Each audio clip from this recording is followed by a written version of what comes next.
Hello students, today's we'll discuss about covalent bond. Covalent bond, ठीक है।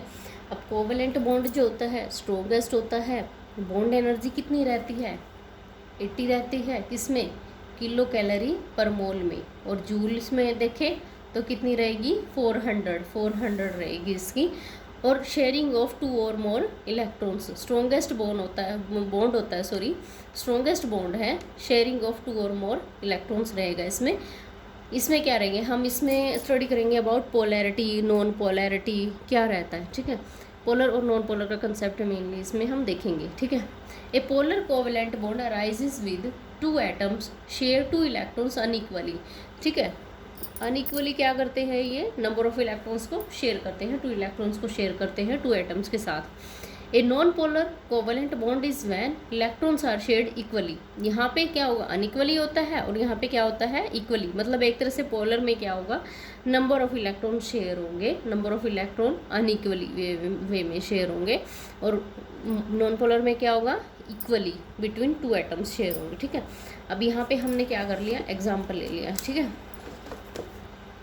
यहाँ पे देखिए पोलर कोवेलेंट बॉन्ड है। पोलर कोवेलेंट बॉन्ड में हमने क्या लिया है? एक तरफ तो ले लिया अनपेयर्ड वैलेंस इलेक्ट्रॉन्स है और सॉरी अनपेयर्ड है, ठीक है। और यहाँ पे क्या होगा? इक्वली शेयरिंग, ठीक है।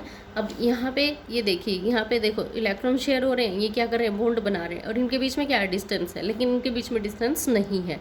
यही यहाँ पे डिफरेंस होता है।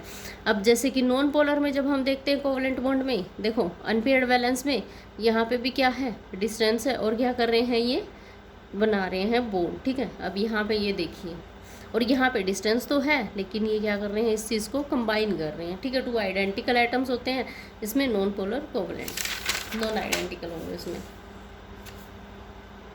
हाँ जी, कोवेलेंट बॉन्ड में हमने पोलर नॉन पोलर रीड किया। अब इसमें क्या होता है कि पोलर नॉन पोलर में हमारा क्या होता है कि पोलर वो होते हैं जो कि एक कॉन्टिन्यूसली जैसे स्ट्रेचिंग होती है। नंबर ऑफ स्ट्रेचिंग कैसे रहेगी? जैसे कि हमारे पास ये O है, यहाँ पे H है, ठीक है। यहाँ पे भी H है, ठीक है। H के पास पार्शियल पॉजिटिव चार्ज होता है, ठीक है। और इसके पास क्या होता है? पार्शियल नेगेटिव चार्ज होता है। अगर हम यहाँ पे जो बॉन्ड डिफरेंस देखते हैं, ठीक है, ये इलेक्ट्रोनेगेटिव डिफरेंस अगर हम इनका देखेंगे तो इसका होता है 2.5। हाइड्रोजन का कितना होता है हमारा? 2.2, ठीक है, 2.2। और इसका कितना होगा? 2.5। ऑक्सीजन का कितना होता है हमारा? 3.5, ठीक है। एक तरह से आप मान के चलिए, ठीक है। इसका और इसका तो इक्वल हो गया ना। अब ये दोनों क्या करेंगे? इसकी पोलैरिटी को कैंसिल कर देते हैं, ठीक है। अब ये नॉन पोलर रहेगा, ठीक है। नॉन पोलर होगा, पोलर नहीं होगा। तो इसीलिए पोलर तो क्या होता है कि मान लो जो इलेक्ट्रोनेगेटिव चार्ज होता है वो डिफरेंट होता है, ठीक है।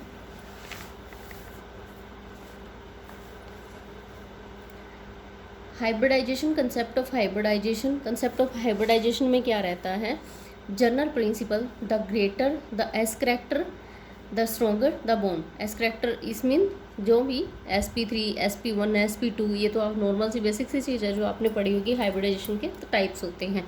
अब जैसे कि sp3 है, हम स्टडी करते हैं इसके हाइड्रोजन के साथ बॉन्ड होते हैं। जैसे कि 1 कार्बन है, 1 कार्बन 4 सिंगल बॉन्ड्स होते हैं, तो इसकी वैलेंसी भी कितनी होगी? 4। स्ट्रक्चर कैसी बनाएगा? टेट्राहेड्रल और पिरामिड टाइप की शेप बनाएगा ये। अब ये जो हमारी बॉन्ड एनर्जी होती है इसकी sp3 हाइब्रिडाइजेशन की कितनी होती है? 105 किलो कैलोरी पर मोल होती है, ठीक है। नेक्स्ट इसकी जब हम स्ट्रक्चर को स्टडी करते हैं तो ये देखिए हमारे पास कितने 4 सिंगल बॉन्ड बनाएगा।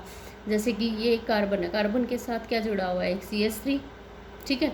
मीथेन कोई भी ग्रुप जुड़ा हुआ है। यहाँ पे हमारे हाइड्रोजन जुड़े हुए, नंबर ऑफ हाइड्रोजन, ठीक है, 3 जुड़े हुए हाइड्रोजन एटम।